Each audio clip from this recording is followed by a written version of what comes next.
FSc के तालिब इल्म ने तैश में आकर अपने सगे ताया को कत्ल कर दिया है। इसे अंदाज़ा भी नहीं था कि मैं जो ये काम करने जा रहा हूँ इसका रिजल्ट क्या होगा। डिस्ट्रिक्ट लाहौर में सेकंड डिवीजन है मेरी इंग्लिश स्पीच कंपटीशन में। बाप से ज़्यादा इस बंदे ने इसकी फीडिंग की है। चाहता हूँ कि मैं जाके अपने तायाबू से भी माफ़ी मांगूँ। तायाबू तो अब नहीं रहे जिंदगी।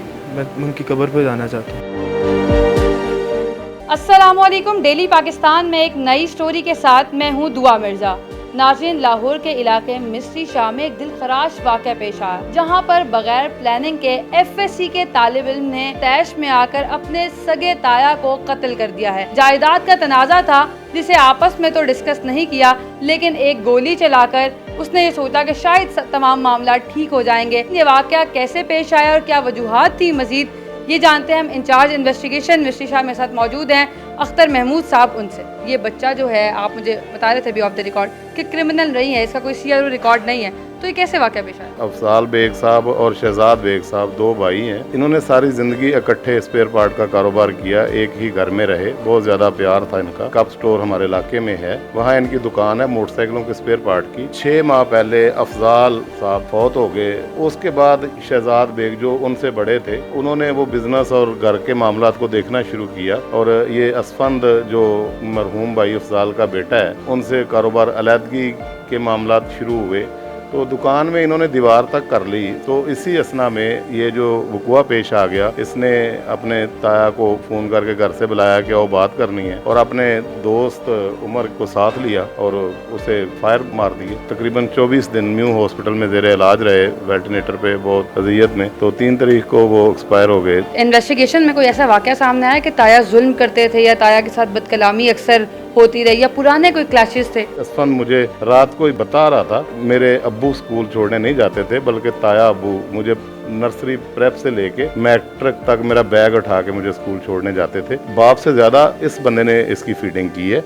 ऐसा कोई इशू था नहीं। क्या कहना चाहेंगे नौजवान नस्ल को जिनका कोई क्रिमिनल रिकॉर्ड भी नहीं है और वो ऐसा कर बैठते हैं? हर चीज़ के लिए कायदा कानून है। अगर कोई ऐसा मसला आ जाता है जिसमें आप समझते हैं कि मेरे साथ गलत हो रहा है, ज्यादती हो रही है, तो आप खानदान में, रिश्तेदारों में, मोहल्ले में, बरादरी में, अदालत में किसी लीगल तरीके से आए। ये खुद फैसले करना ये ठीक नहीं है। इसे अंदाज़ा भी नहीं था कि मैं जो ये काम करने जा रहा हूँ इसका रिजल्ट क्या होगा। बहुत ब्राइट स्टूडेंट है असफन, मुल्ज़िम है इस वक्त, और उसने गोलियां भी चलाई हैं, जुर्म तो किया है, कोई प्लानिंग नहीं थी, लेकिन अचानक शॉर्ट टेम्पर्ड होकर उसने ये काम किया है। असफन क्या कहता है, आइए उससे मज़ीद बात करें। मेरे साथ मौजूद हैं असफन, जिन्होंने गोली चलाकर अपने सगे ताया को कत्ल किया, और ये उनके दोस्त हैं उमर, जिन्होंने इनका साथ दिया। इससे मज़ीद बात करते हैं। अच्छा असफन, मुझे बताओ, कोई प्लानिंग की थी, मसला क्या था? बस प्रॉपर्टी का मसला था, तो कोई इरादा नहीं था इस तरह का ये काम करने का। बस गलती से जब वो पता लगा कि वो खुद भी मतलब लेकर आ रहे थे ये सब। आपको किसने बताया कि बुला रहे? मुझे दुकान पे एक भाई ने बताया था। उनके पास असला था? जी, उनके पास था असला। तो मेरी नीयत इस तरह की नहीं थी, बस वो जब सामने आया तो घबरा कर चल गई। घबरा कर आपने मार दिया। तो आप करते क्या, पढ़ते हो? जी, मैं पढ़ता हूँ। कहाँ पर पढ़ते हो? जी, मैं पंजाब कॉलेज में सुपर मॉडल सेक्शन में प्रोक्टर हूँ। सुपर मॉडल सेक्शन के बच्चे हो? जी। कितने बहन भाई हो आप? 2 भाई हैं हम। दूसरा भाई आपसे छोटा है? जी, मेरा भाई छोटा, मेरा। आप बड़े भाई हो। जी। और कितनी प्रॉपर्टी थी, कितना इशू था?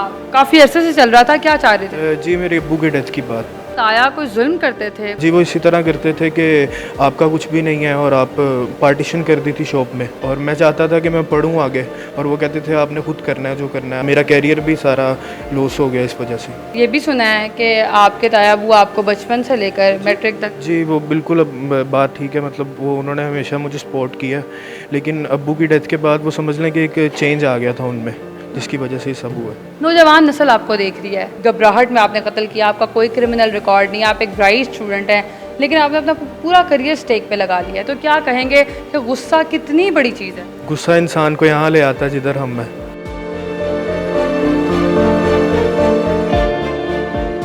अल्लाह मुझे माफ़ कर दे, मेरी फैमिली मुझे माफ़ कर दे, और मैं चाहता हूँ कि मैं जाके अपने तायाबू से भी माफ़ी मांगूँ। तायाबू तो अब नहीं रहे ज़िंदगी। मैं उनकी कब्र पे जाना चाहता हूँ। ये इनके दोस्त हैं उमर। उमर, आपने कैसे साथ दिया और आप साथ गए थे? घर सोया हुआ था, ये मेरा काफ़ी पुराना दोस्त था बचपन का। कॉलेज अकेडमी इकट्ठे जाते थे। डिस्ट्रिक्ट लाहौर में सेकंड डिवीजन है मेरी इंग्लिश स्पीच कंपटीशन में। आइट्स मैंने किया हुआ है। इनका कोई इशू था प्रॉपर्टी का, काफ़ी देर से सुन रहे थे, काफ़ी सोल्व करने की लोग कोशिश कर रहे थे। इसने मुझे बताया कि ऐसे कुछ बंदे हमारी शॉप पे आए हैं हम उनसे बात करने के लिए जा रहे थे, मैं बाइक चला रहा था, ये साथ बैठा हुआ था।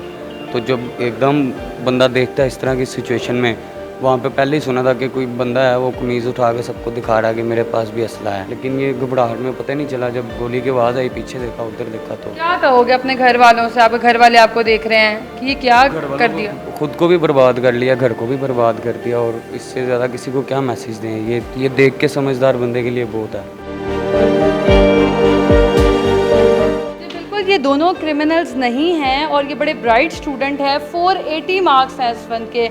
ये डिस्ट्रिक्ट लेवल पे स्पीच कंपटीशन में इनका मार्क्स है। यूनिवर्सिटी स्टार्ट करनी थी, असफन ने भी यूनिवर्सिटी अब स्टार्ट करनी थी। सिर्फ शॉर्ट टेम्पर होकर अपनी ज़िंदगियां दांव पे लगा ली, अपने पूरे ख़ानदान को दांव पे लगा लिया। और आपने इनका मैसेज भी सुना। अब फैसला आपके हाथ में है कि गुस्से को कंट्रोल कैसे करना है। और वालिदैन से भी मेरी ये रिक्वेस्ट है कि ये बच्चे आपके सामने हैं। अगर आपका बच्चा, आपको लग रहा है कि कहीं भी डाइवर्ट हो रहा है या आपके बच्चे में गुस्सा हद से ज़्यादा बढ़ रहा है, तो उसको बैठ के समझाएं, उससे बात करें। क्योंकि अगर हम बात नहीं करते तो फिर दिल में जो चल रहा होता है उसका नतीजा ये होता है। एक नई स्टोरी के साथ फिर से मुलाकात होगी। अल्लाह निगहबान।